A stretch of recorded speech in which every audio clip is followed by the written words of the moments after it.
Hello everyone, welcome to Task IS. Today we will start third topic of unit theories.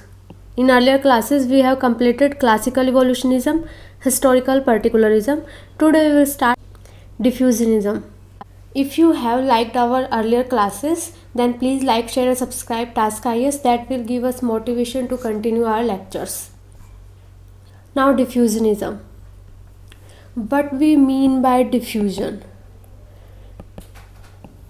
From the time when started establishing his society and culture, from that time culture traits are exchanged between different societies by means of various mechanisms, and these mechanisms are divided into two: direct or indirect. So firstly, direct diffusion, in which cultural traits between societies A and B, they are diffused directly. They have culture contact directly. For example, in colonial times, India has direct culture contact with Britain. Similarly, if two countries are on war, they will have direct contact. And it can be also indirect, where transfer of traits from A to B and then B to C, but there is no direct contact between A and C, but traits of A has reached to area C. So this is a mechanism for indirect diffusion. We have seen one simple definition of diffusionism and its types, that is direct or indirect. Now we will see diffusionism from three thoughts perspectives which are mentioned in our syllabus: British, German and American. These three school of thoughts has common point that man is uninventive and every culture trait has transferred from one culture area to another area. So thus they have believed that various traits of culture, they become complex because of diffusion of traits from different parts. Now this was their assumption, but their stages or their approach to study diffusionism can be studied in three stages. Now firstly, Smith. He was one of the anthropologists under British school. He has mentioned that Egypt is primary source of culture development, and from Egypt various culture traits has transferred outwardly in radiation form. So according to him, Egypt is the only place where culture development has happened. So this was a one approach to study diffusionism, and this was known as heliocentric approach because it is similar to helioform. Now, second approach given by German school of thought, and according to them, culture can't be treated as a single trait. There are various traits and they form a complex. Thus, whenever some traits transfer from one society to another, it is that complex which is transferred, and they have used concept of culture circle or culture crisis to explain diffusionism. Thus, unlike British school of thought, which have mentioned Egypt as only source of culture development, according to German school of thought, there are various centers, and these centers have a form of circle in which there is more concentration of traits in middle and lesser in outward direction. And these culture circle have a integrated traits of a culture, and this is known as culture complex. And due to migration of individual and other different methods of contact, these culture traits or these culture complex has transferred from one place to another. So although they have similarity, but basic difference is that according to German school of thought, there are various centers, not only Egypt. Now culture areas. This was the third approach to study diffusionism, and this was given by American school of thought. In exam you can be simply asked about culture circle.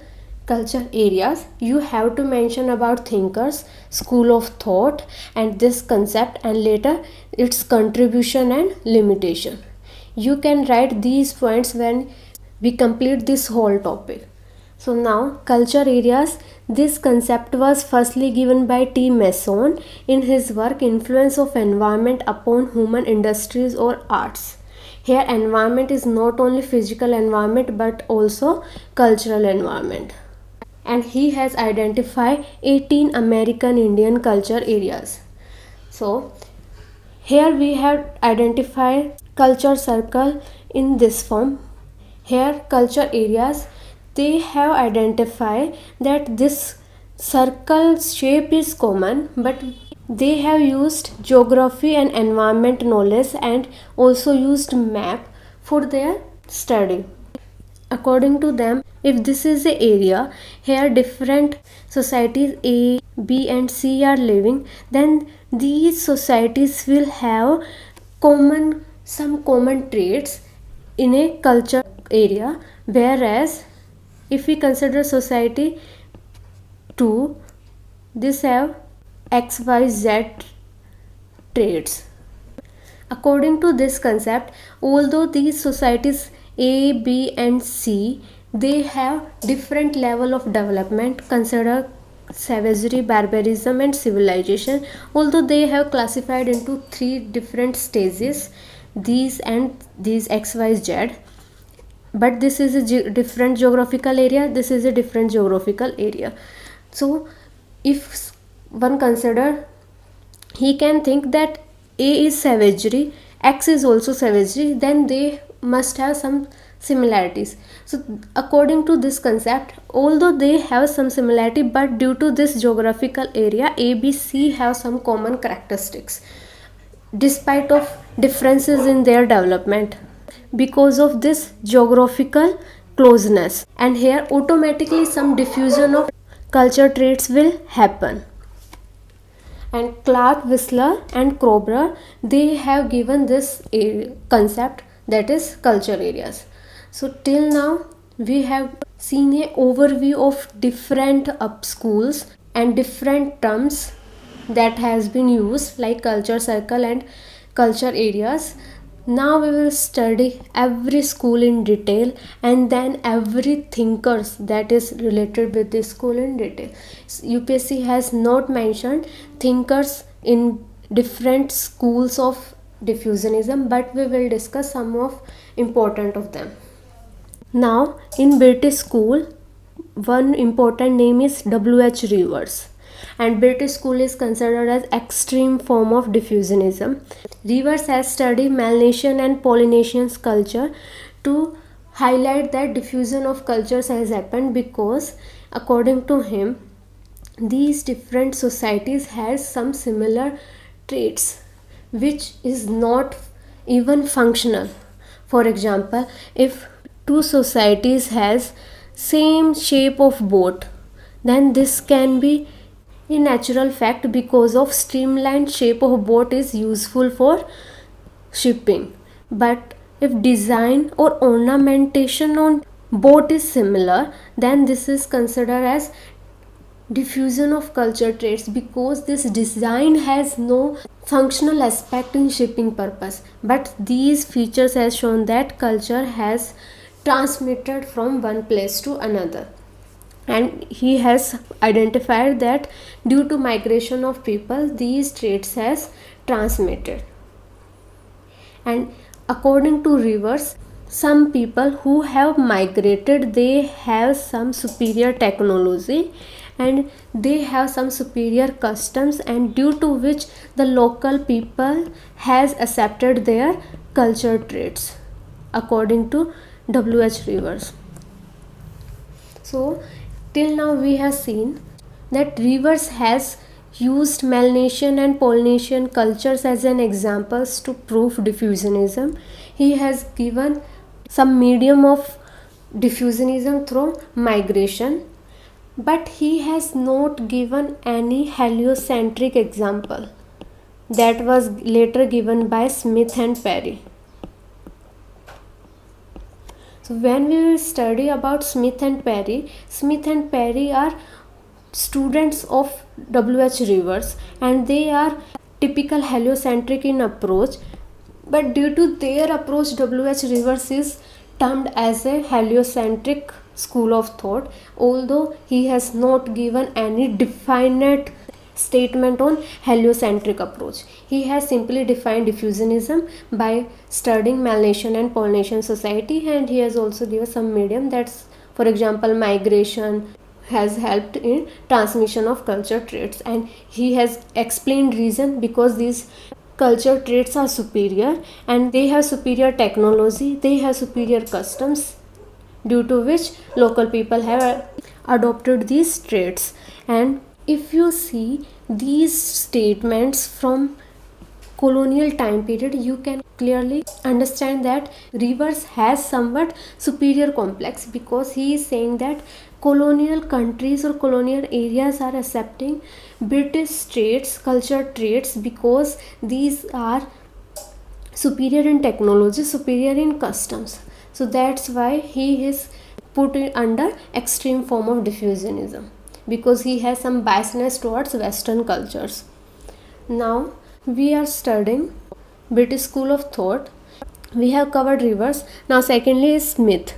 According to Smith, Egypt was the only source of diffusionism, because Egypt has some favorable situations which has led to development of culture, and due to different mediums of culture transportation, these has separate to other different areas. And he has clearly mentioned that man is uninventive, so only certain areas has some favorable environment and human resource to develop superior culture traits. So this was given by him. A similar idea was given by Perry. Now, limitation of British school of thought. W.H. Rivers has mentioned that locals have accepted technology and customs of newcomers because they are superior, but they are not given answer why sometimes technology of newcomers is disappeared and sometimes locals has not accepted their new technology. Why this happened? This question was not answered by British school of thought thinkers. Now we will discuss in detail some points about each thinker, especially those are famous. Firstly, W.H. Rivers. He was earlier a doctor and psychiatrist, but because of his interest in ethnography, he had become an anthropologist. His famous work was Torres Strait Expedition, in which other famous anthropologists like Haddon also participated. And he has also pursued ethnographic work in India and Melanesia also. He has worked on Toda tribe of Nilgiri Hills. So this was his famous work in anthropology. He has contributed in development of genealogical method. In genealogical method, we study about family history to trace any genetic or inheritance disorder in a child. So this will help in treatment of disease. When he was studying Melanesian society, then he has developed his idea of diffusionism. So we have covered some points which are related to diffusionism and some other points which are unique to this anthropologist, so that we can write some wholesome answer on this thinker. Now second is Smith. His contribution mainly limited to diffusionism, and according to him Egypt was the mainly source. We have covered this point earlier also, that man was uninventive and only favorable situations happened in some places only, and these favorable conditions were present only in Egypt, and these culture traits has spread in a radial form, in heliocentric form, outward direction. That's why this British school of thought, or also called as heliocentric diffusionism. Now Smith and Perry have some common views, and these views are that natural man was uninventive and they don't have any culture or social traits. Earlier man has no clothing, agriculture, domestic animals, these features are not present, and some favorable situation happened in some centers, for example Egypt, and due to which new traits emerged. For example, discovery of barley happened in 4000 BC, and this particular event has helped in increasing production. That's why surplus happened, and due to which people started residing in a place. That's why sedentary life started, and now other cultural traits starting developing. So this was given by Smith. Now we have completed British School of Thought. Their contribution was that these were first thinkers who has talked about diffusionism as a concept, but they have criticized because their approach was very heliocentric, as well as they have superior inferior complex. They have studied other societies in reference of British superiority. So this was limitation. Now is second thought, that is German School of Thought. Here are different leaders like Schmidt, Grabner, Ratzel, Frobenius. They have given concept of culture circle. This concept of culture circle was inspired by Ratzel but mainly explained by Frobenius. So different thinkers have done work differently, and they have used this concept of culture circle to explain their points on diffusionism. So till now we have discussed about British School, and according to British School they have focused mainly on some traits, some particular traits. For example, Smith has viewed that pyramidical structure of Egypt can be found in other areas, for example temples of Eastern Asia, as well as in some areas of Cambodia or Southeast Asia, etc. So according to Smith, these particular traits can be found. So British School has focused on some traits, but in culture circle we not focused on singular traits, but we focus on complex ideas. So when you will discuss different thinkers, you will have better understanding of earlier theory. So by comparing German and British School, we will have better understanding of British School as well. So another main difference is that they have focus on single, but here is focus on complex traits. Secondly, in British School they have focused on material aspects of culture only. For example, how the design of temples is similar. They said that this idea of similar temple design was borrowed from Egypt style. But in culture circle there is focus on material as well as non-material aspect of culture.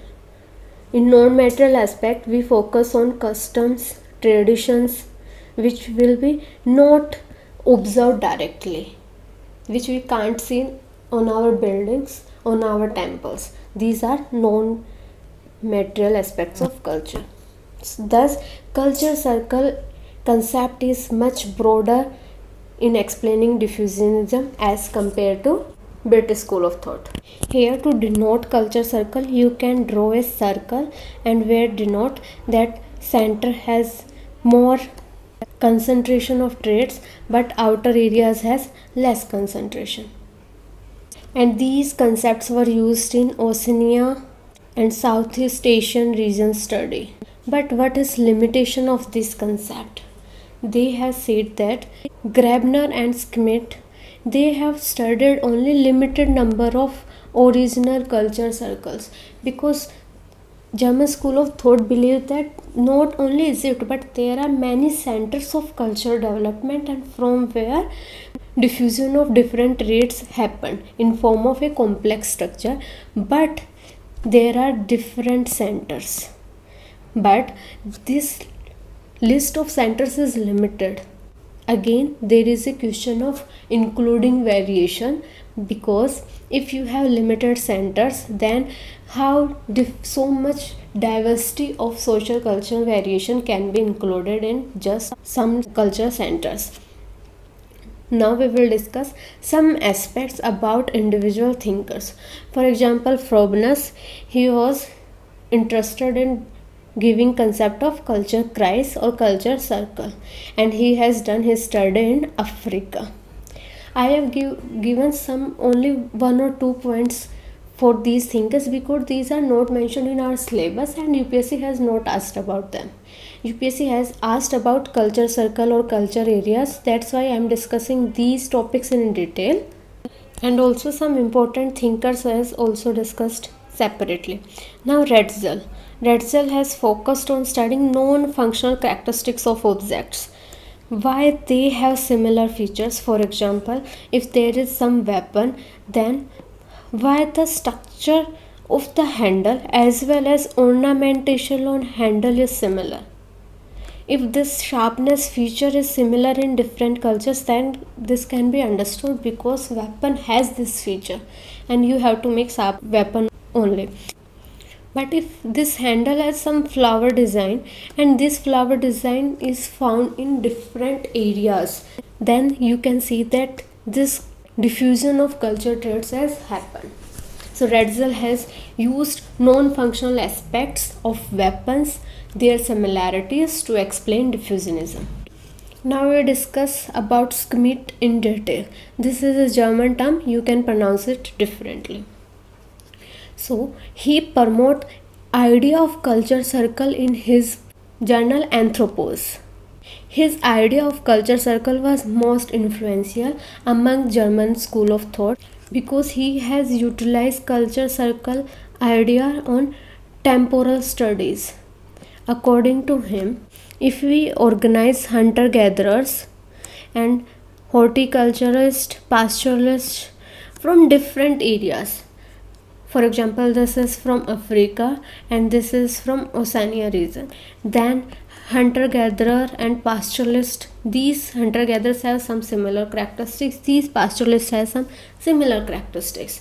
For example, these will have similar kind of metal utensils to collect milk and milk products, and similarly their social cultural features can be similar, their division of society in these societies can be similar. So these are the some features and he has utilized this concept in these studies on temporal scale. So he has contributed an evolutionary scheme also. So till now we can understand that German school has given concept of culture circle, and this is not heliocentric when we compare with British school of thought. Secondly, this concept has used material culture as well as non-material culture. Thirdly, these thinkers have utilized evolutionary ideas also for explaining diffusionism. This was not the case with British school of thought. So these are some characteristics and we can say their contribution in giving ideas like culture circle and define diffusionism in more organized aspect in form of a circle. Now next is, but their limitation was that they have used only some limited number of culture circles. So this was limitation. Now next is American school of thought. This is last. So from our last two thinkers, that is British school of thought and German school of thought, you have seen that I am repeating points for any theory because repetition will help you in remembering facts. And secondly, I have organized these slides in a way that if question is about diffusionism, then 2-3 slides are particularly denoted to that, so that you will have wholesome idea from different thinkers in a short note on diffusionism. After that, if you have American school of thought, then some ideas from different thinkers given in American school of thought separately, and after that I am giving you points for different thinkers separately. So due to this scheme there is a overlapping of points. So this is a good thing for you because these repetition of points will help you in remembering facts. Now, American school of thought, they have utilized diffusion concept in understanding North and South American Indians. They have used some more logical concept, for example mapping and classification of these various tribes. Thus abstractness of concept diffusionism is decreasing from British to German to American school of thought. They have used how culture traits are arranged geographically. This school of thought was inspired from Boas. You will understand why they have used concept of culture areas. And Boas has issue with classification of different societies as savagery, barbarism and civilization, because according to him these classification is detrimental to status of any culture. You should not classify them. Now, American school of thought and their thinkers had inspired from Boas this idea of cultural relativism or equality. So due to that, they have studied a particular area, and all societies, whether that was a savagery or barbarism or civilization, all society of that geographical area has been studied, and they have found that in this geographical area these societies have some similar traits because of their physical closeness. So this was a concept of culture area. Now, this culture area was firstly given by O.T. Mason, but this term was later used for explaining diffusionism by Clark, Whistler and Kroeber. If you have to write a short note on American school of thought, you can start from this, that they have different approach from classical evolutionists because they are focusing on diffusion. So firstly you have to explain about diffusion, then start up again talking about American school of thought, their characteristics and their idea of culture area, and some differences from German and British school of thought. For example, you can say that they are against heliocentric approach that was given by British school of thought. Secondly, you can say that although culture circle area was somewhat utilized by American school of thought for their further studies, but culture circles were given limited in number. So due to this criticism, American school of thought has given some idea, some structure in term of culture area to explain different regions, not only limited number of centers. And some different thinkers are Whistler and Kroeber. Now Clark Whistler, he has utilized concept from Mason, and this person Mason has studied 18 American Indians and he has given culture area in which 18 Indian Americans were studied. Clark Whistler has given structure of culture area also. According to him, in every culture area there is a culture center, and this center is origin of every culture trait, and here is maximum concentration of those features is present, and when we move away from this center there is less concentration of these traits, and there is less chances that all cultural traits are followed in periphery areas, but in culture center here people follow all culture traits. This was a structure of culture area that is given by Whistler. Secondly, he has also said that this culture area, consider this A, it has its own culture center. Now you can consider another culture area that is B, and it also has its own culture center. Now these culture areas are also interacting. You can consider here C also. So when influence of culture area A is on B, then chances of changes in periphery area are higher as compared to culture center, and till that time there is a presence of culture center which is intact from outer influence. till that time this culture will survive and will progress. And greater the size of this culture center, greater will be the chances of survival of this culture area. These points you can remember easily. Now, he has also given a principle, that is Ayes area principle. This is a different concept.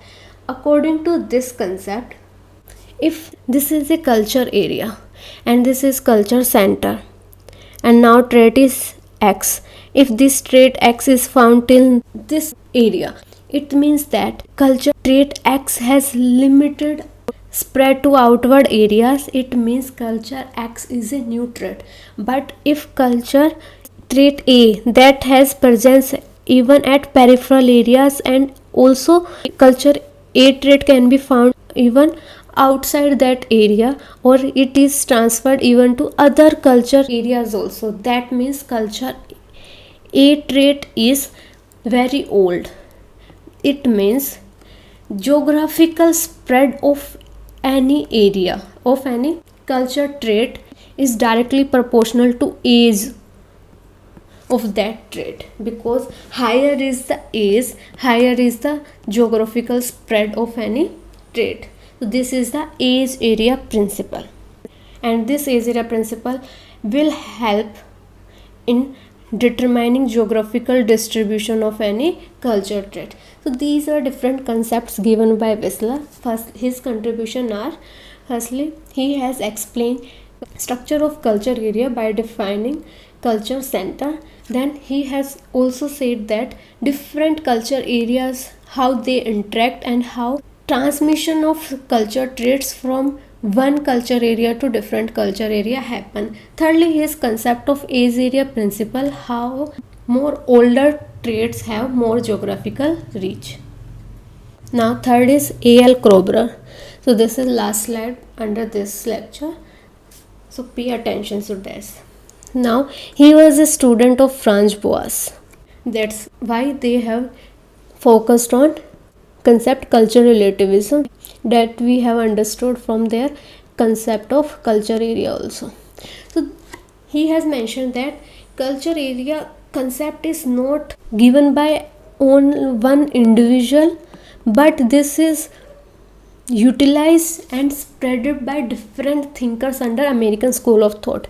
So he has directly or indirectly has appreciated American school of thought to use culture area to counter British superiority that was present in that time. Now he has propagated his idea of culture area by his book Culture and Natural Areas of Native North America, because he had studied these native North American people and he has given this concept. So he has utilized this concept. He has not defined or further explained this culture area concept. Now this was his first utilization of concept of culture area. Secondly, he has explained why fall and rise of civilizations happen. According to him, every civilization has its own culture area, and this culture area or civilization will flourish till the time there is a peak or climax of development of that civilization. Once peak is arrived, then that culture area become neutral to outer effects. It means this culture area will spread and progress till the time it is open for outer culture traits, because till the time acceptance to different cultural ideas or traits is there, this culture area or civilization will progress.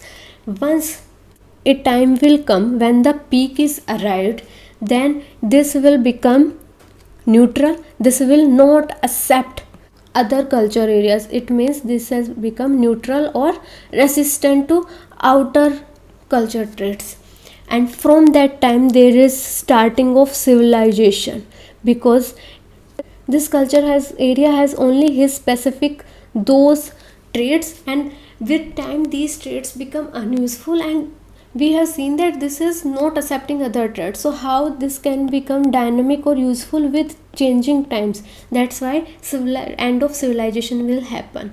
So he has explained this concept. Now third was, he was configurationist. It means he has used data and classifying this data to understand different societies. So he has given this concept that has role in our discipline anthropology. So this configurationist aspect is not related to diffusionism, but indirectly he has contributed in growth of our discipline. So these are some of the ideas. Now we will see overall what are the contribution and limitation of concept diffusionism. Firstly, they have help in defining terms acculturation and assimilation. This was given by American School of Thought. Acculturation means when some traits of culture A are accepted by culture B willingly. There is no use of force, and this is gradual acceptance of these characters. So this is acculturation. Here there is no effect directly on the earlier traits of culture B. It is a wish of those people that they want to continue their earlier traits or not. So if people found that some traits of culture A are useful, then they can accept this. So this is a acculturation.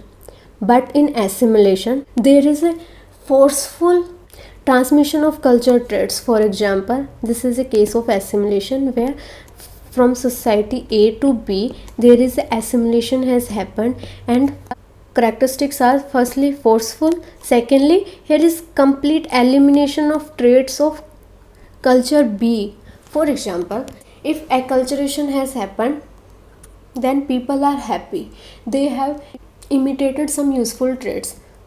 You can consider example of wheat growing in Mexico, and people of USA has start growing this wheat, crop wheat. So this is a positive concept. There is no force, as well as there is no compulsion to eliminate other crops on people of USA.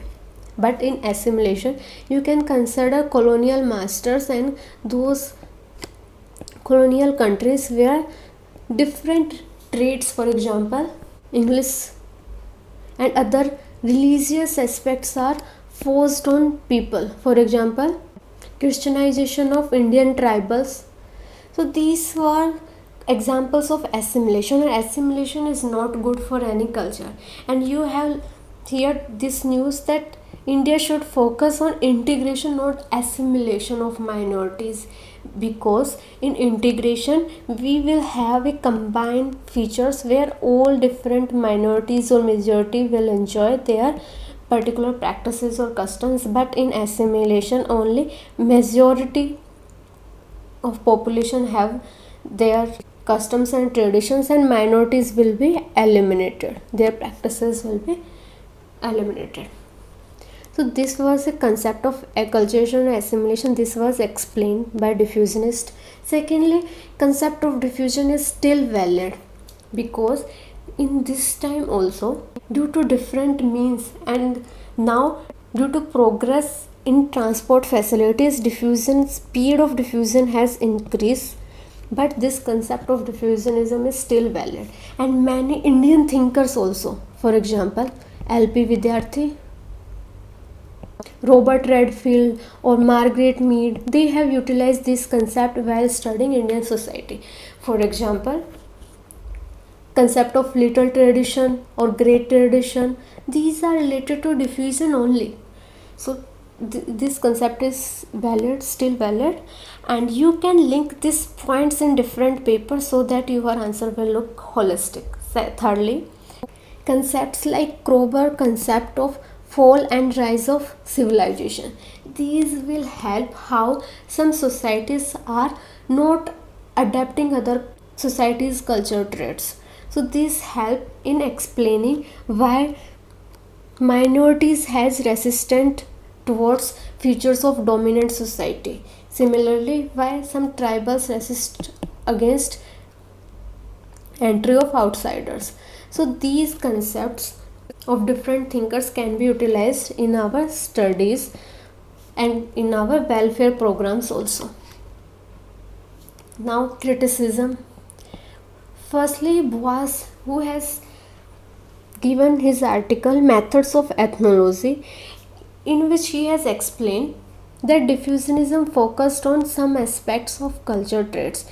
Maybe they may be material aspects or non-material aspects, but when two different cultures interact, there is not only culture but some behavioral aspects, some values, some, and these will also change. And also every society has its own environment.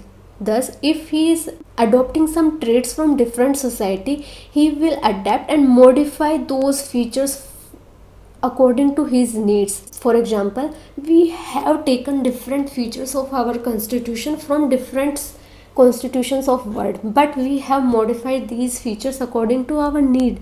This was concept that was given by Boas, and according to him, diffusionist has failed to explain these points. Other is British school of thought, they were racist. Even German school of thought has also given some culture circles. So this was a racist concept, and this shows that Western world is considered as superior, and this was wrong. So that's all for today. We have discussed diffusionism in detail. This was a long lecture, but you have to listen these videos again and again so that you will remember different thinkers, their theories, and also their limitation. You can download PDF from our Tanigram channel, and link is given below. And I have also explained some new points and new examples during class, so you have to write these points on your notes so that you can revise these points also.